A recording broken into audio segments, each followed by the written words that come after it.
చిన్న మ్యాచ్లను బట్టి చూస్తే. సో ఇప్పుడు చంద్రశేఖర్ గారు చెప్పినట్టే ప్రెజర్ అనేది ఉంటుందండి. కాకపోతే నేనేం చెప్తాను, అప్పర్ హ్యాండ్ ఇండియా అనేదే నేను చెప్తున్నా. ఎందుకు అంటే సార్, వాళ్ళు సార్ చెప్పినట్టు ఈ పహల్గామ్ ఇన్సిడెంట్ జరిగినాయి కానివ్వండి, లేదంటే వాళ్ళకి ఏదైతే ఆ మ్యాచెస్లో షేక్ హ్యాండ్ ఇవ్వకపోవడం కానీ, లేదంటే బౌలింగ్ కోచ్ మార్కెల్ గారు చెప్పడం అన్నీ వాస్తవాలే.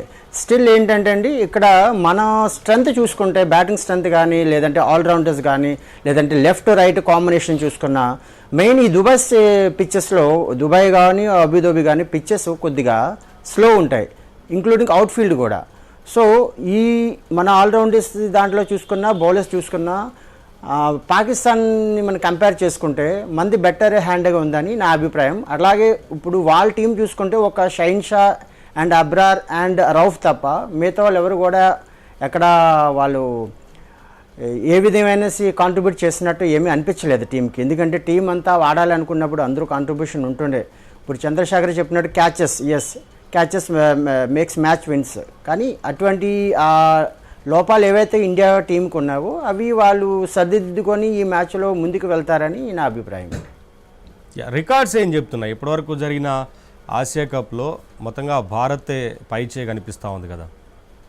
అవునండి, ఇప్పుడు దాకా ఆడిన 84 నుంచి స్టార్ట్ అయ్యిందండి మనకి ఏషియా కప్స్. ఇంతవరకు 2023 వరకు తీసుకుంటే మన వాళ్ళు 8 సార్లు, ఇండియా 8 సార్లు గెలిచిందండి. అదే పాకిస్తాన్ చూసుకుంటే 2 సార్లు గెలిచింది.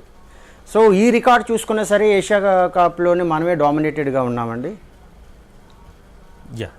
సార్ మీకేమనిపిస్తుంది రికార్డ్స్ని చూస్తే? అంటే ఇప్పటివరకు 8 సార్లు మనం ఆసియా కప్ని గెలవడం కావచ్చు, అలాగే పాకిస్తాన్ ఒక 2 సార్లు గెలిచింది. కాకపోతే ఫైనల్ పోర్ మాత్రం ఫస్ట్ టైం జరుగుతుంది ఇద్దరి మధ్య.